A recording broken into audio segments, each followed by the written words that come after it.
Is there really such a thing as soulmates?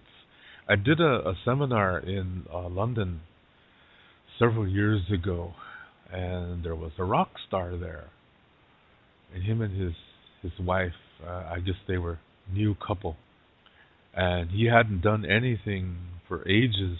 He was in a band called Wang Chung. Anybody remember that band? Wang Chung. They had several hits from the 80s. There was one video where that was kind of banned in some countries because it was causing epileptic people to go into seizures. Because the pictures are going this fast. What's that song called? It's just called Wang Chung. They had several hits in the 80s. And now he was at one of my seminars. He was a really nice guy, yeah. And his wife, or his new love, is outstanding. This was a good woman. And she was kind of like the spark that he was missing. Not that they completed each other. No, not. I don't mean like that. Like he needed a push, and she was able to do that. And I think she became his manager. So the band reformed, and they still perform. They perform in America and all over the world. They still go on tour. I think it's thanks in large part to her. Real nice lady. And they asked me this question. They asked, in the Lakota belief system, is there such a thing as a soulmate? And I said, no, there isn't. And they're like, oh, kind of sad. I said, but there's something else, I said.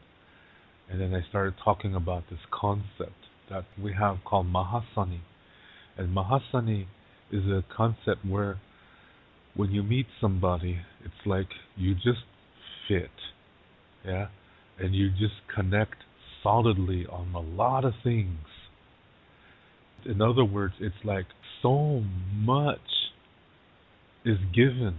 Both of you give each other so much from the very beginning. In such that, most couples, it takes them a long time to get to that level. But you're already there when you begin your relationship. But that is just a starting point. And that every day you have to nurture this. It's always good to learn. When you're learning, you're living, and then you know what love is. Even from difficulties, we can really learn things, the topics that are difficult, and sometimes they might even make us angry.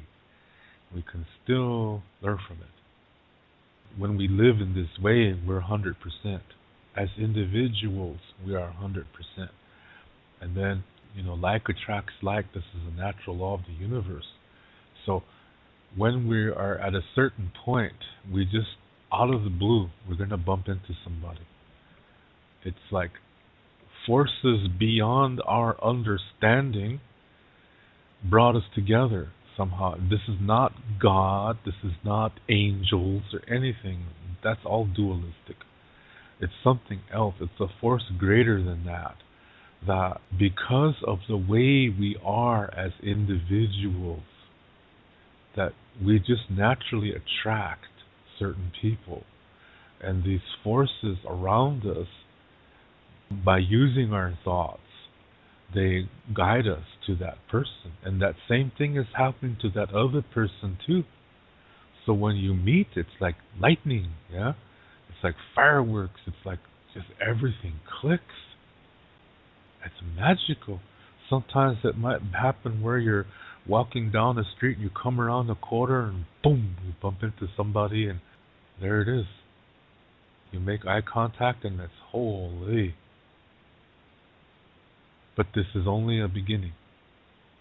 Even though everything seems to fall into place, that you're physically attracted to each other, that you both fit together spiritually and emotionally really good, and you're almost like the same mind, that does not guarantee this is going to last forever. It's just giving you one hell of a good starting point. And you're so fortunate because most couples never come that close. So this is a blessing. So it's really important to be emotionally healthy before this happens. That way the other one will be too.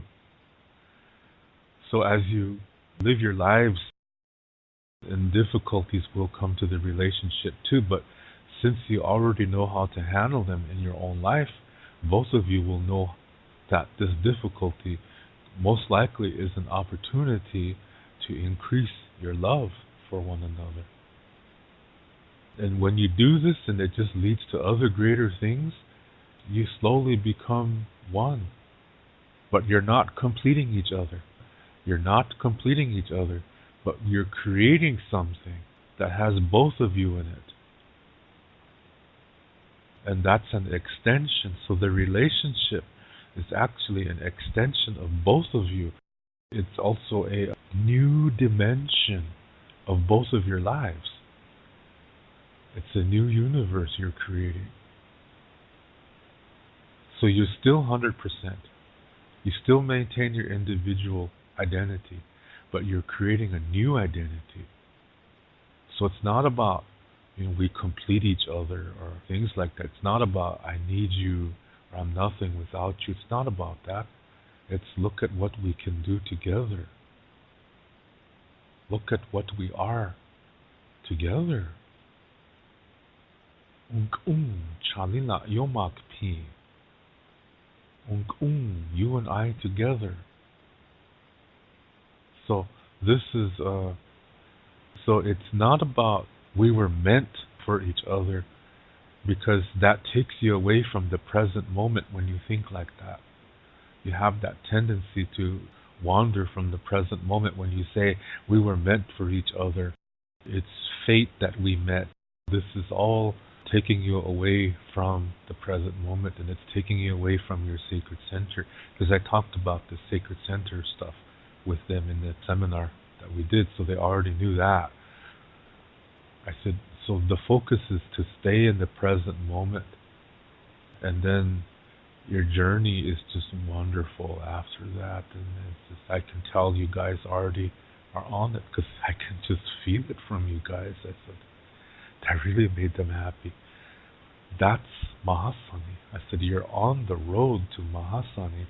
This is better than Soulmates.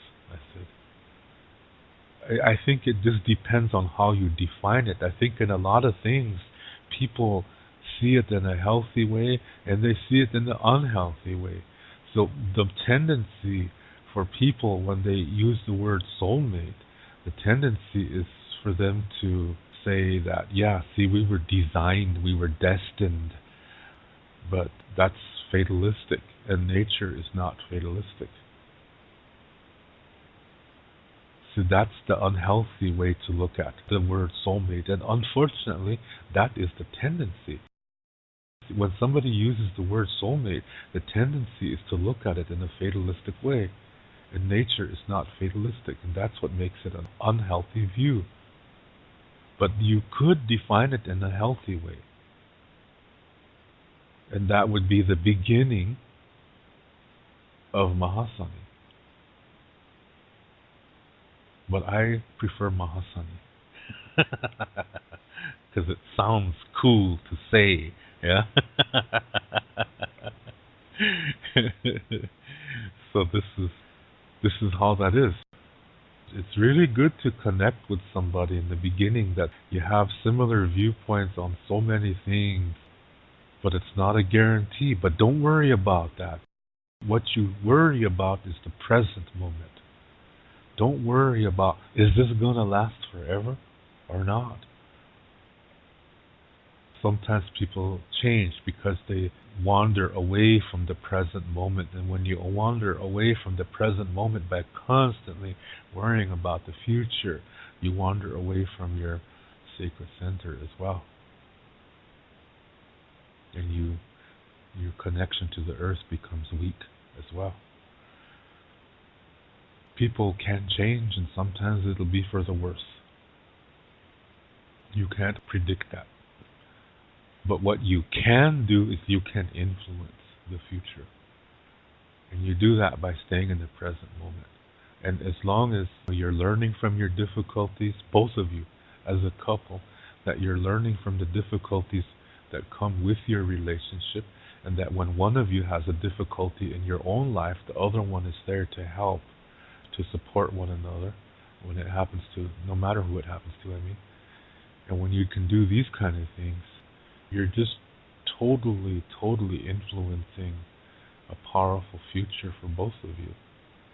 So that's where you have control, is by staying in the present moment. And when you do that, then you just slip into where you're almost completing each other's sentences and that kind of thing. Yeah. So anyway, this is Mahasani. Well, actually, that's just the tip of the iceberg. There's so much more to Mahasani that it'll take me forever to talk about it, because it's really a living definition, you can say. Anyway, that term, you just have to be careful when using that term, because the tendency is to look at it in an unhealthy way. The tendency is to look at it in a fatalistic way, in a way that says, well, we're soulmates, so then when something happens to the other one, what if the other one becomes gay? Then you say, well, he thought you guys were soulmates, but she's gay. So now what? Do you see what I mean? So I think when people say that they're soulmates, it influences a little bit unrealistic expectation. And that is duality. So you just have to be careful when using those kind of terms. What's more important is to just say, yeah, I'm happy where I am in my life. I'm really at peace with my past. And I often look into the past to learn new things. And you say, I love myself. I accept myself. I am a nice person. I know it. And that's where you begin. You have to be in a healthy relationship with yourself first. Because when you do that, you create intimacy and you create peace. And now you have something to share. But when you're unhealthy emotionally, you don't have peace and you don't have intimacy. You have nothing to share. So when you try to enter a relationship, it's exciting at first, because all relationships are in the beginning, but later on you realize that, what do I do now? What do we do now? What do you want to do next? See, you don't know because you don't have anything. That's why emotional wellness and emotional development is so important.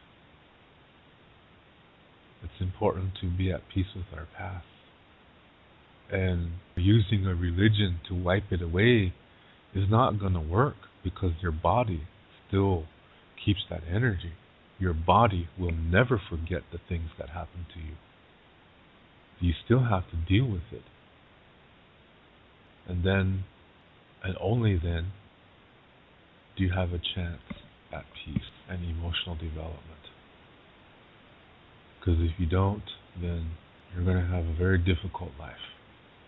You're making it harder on yourself than it really is. Now, what about those people who've gone through traumatic things? That makes it even worse.